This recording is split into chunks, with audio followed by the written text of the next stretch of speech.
Good day, everybody. It's Tammy, and we are in week 2.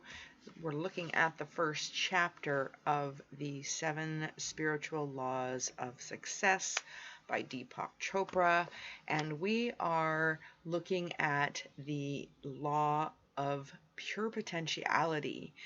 So we met this Sunday or last Sunday, and we discussed this chapter. And I just wanted to share a few things with you about the law of pure potentiality. So I did a little bit of research beyond the book, and I'm just going to rattle off some of the research that I've come up with. So as far as the dictionary definition goes, I looked up potentiality, and it is the latent qualities or abilities that may be developed and lead to future success or usefulness. The possibility of something happening or of someone doing something in the future. So we already know what the term potential actually means. The field of pure potentiality is the silent realm from which all things flow, from which the unmanifest is made manifest. So it says in the state of pure consciousness, we have pure knowledge, perfect balance, invincibility, and bliss. And when accessing the field, we experience our higher pure selves. The higher self exists in loving security, and it is humble, and it recognizes that everyone else is the same self, the same spirit in different guises or avatars. The law of pure potentiality, it also says that we are part of the divine force that created the universe, and that gives us infinite potential. To find it, we practice non-judgment. We meditate for 30 minutes twice a day and connect with divine energy. And I wanted to add that we not only love the silence and the stillness, it's also very beneficial to not just be in the silence, but not speak. So keep silent and be silent within the silence. Okay. So the first spiritual law of success is the law of pure potentiality. And this law is based on the fact that we are, in our essential state, pure consciousness. And pure consciousness is pure potentiality. And it is the field of all possibilities and infinite creativity. Do you guys feel this? This is pure consciousness. Pure consciousness is our essential essence, is our spiritual divine nature.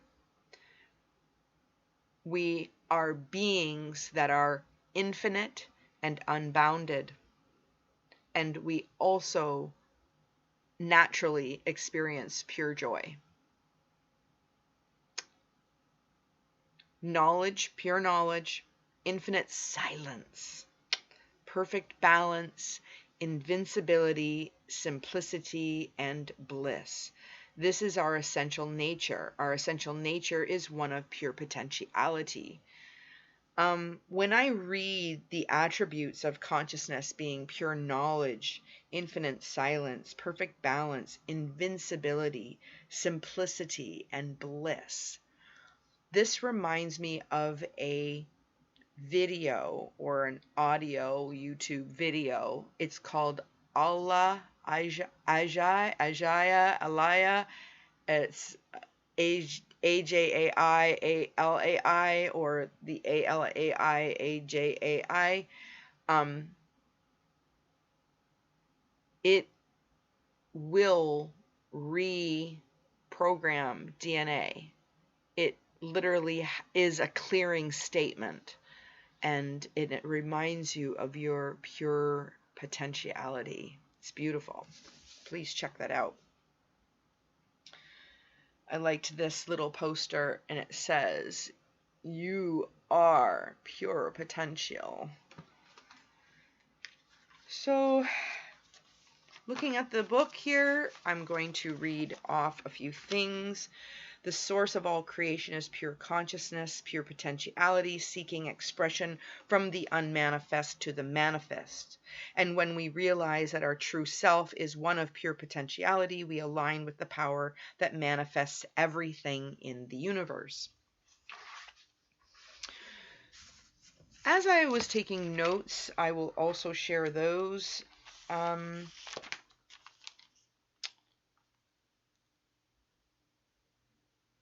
The law of pure potentiality is also called the law of unity, which, no surprise, because of pure consciousness, the spiritual essence, the field of all possibilities, infinite creativity, pure joy, pure knowledge, infinite silence, perfect balance, invincibility, simplicity, and bliss.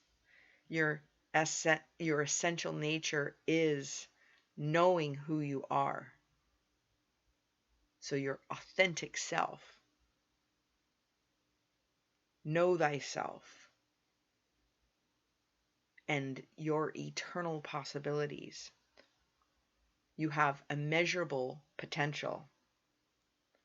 Was, is, and will be.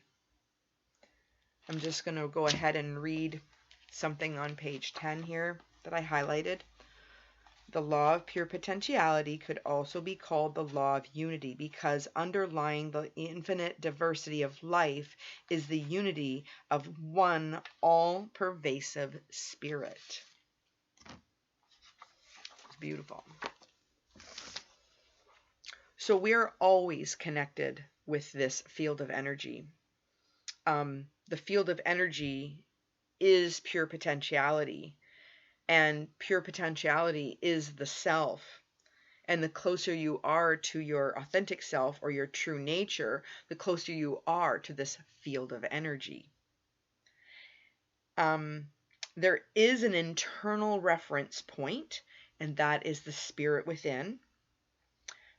And they did talk about self-referral versus object referral. Object referral is from the ego, so the attainment of things. The self-referral is humble, a state of grace, experience true being, respect for all people, knowledge of self. You draw people toward you. You draw things and synchronicities. You magnetize support, which falls under the laws of nature, which is a love bond. I did take a lot of notes. To access pure potentiality or pure consciousness, being in the silence is huge. Meditation or affirmations, acceptance for all, and time in nature. On page 14, it says silence to be, no speaking, no reading, no background noise, no thingness. Stillness of the field of pure potentiality are connections with details. You don't have to actually know what they are. But the stillness is the first requirement for manifesting. And then we have that be still and know that I am God. And when we think in the I am, it's very powerful. Now let's look at what it means to judge or to label. Is to evaluate, to classify, to label, to analyze. It creates internal dialogue and turbulence. So we can be in the world and we know what it's like to judge. But when you are coming from a place of observation with no with no synopsis, I like that word, to flow. This is the space between thought and breath. It's pure awareness and pure power. ACIM, affirmation, today I shall judge nothing that occurs. All is well, regardless of my outside circumstances, which are changeable. Silence plus meditation plus non-judgment equals the law of pure potentiality. And in nature, this is when it's harmonious. We have harmonious interaction with all of the elements and the forces of life, the intelligence, the innermost essence of our being. Life is full of mystery, magic, and enchantment.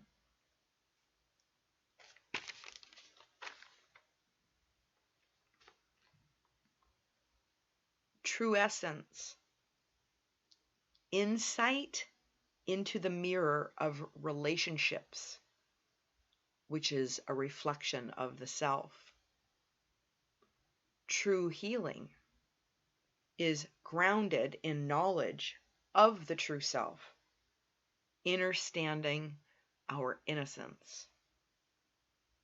The essence of all material wealth is life energy, and its intrinsic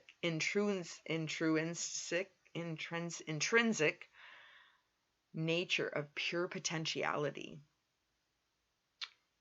True nature equals creative thoughts, infinite creativity, and pure knowledge. Become quiet, still, and solitary. I just wrote a few things that were in the book: affluence of the universe, lavish display, abundance, creative mind, access to the infinite, and dynamic activity, even in the stillness. Where does the power of your potentiality take you? Once you are still within, the outside will never overshadow, and you can access this reservoir of creativity in the field of pure potentiality. Once there is this authentic stillness, you can access so much. So to apply the law of pure potentiality, be silent, be alone, be in nature, be a silent witness of this natural intelligence. Be open to allow life to unfold, and to be open to see that other people too respectfully unfold in their way. Judge nothing.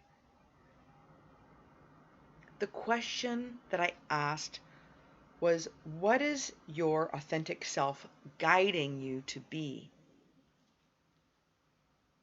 And in this I wrote, my true nature is to laugh and bring joy to all experiences, to be one with nature, to be available to help and assist when necessary, to be in the silence with spirit of nothingness and allness of source, to love all beings, to experience perspective, to have perceptions, to learn and grow in my consciousness, to have, to be, to do in this life for the well-being of all, and to become all that I am.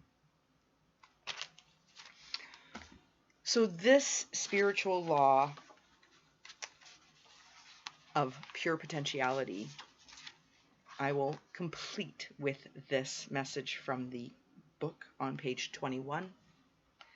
This exquisite combination of silence, unbounded, infinite mind, along with dynamic, bounded individual mind, is the perfect balance of stillness and movement simultaneously that can create whatever you want.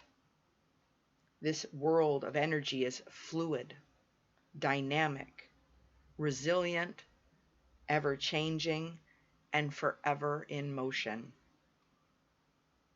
Even if it's non-changing, still, quiet, eternal, and silent. Thank you all for watching. We'll see you next week. Namaste.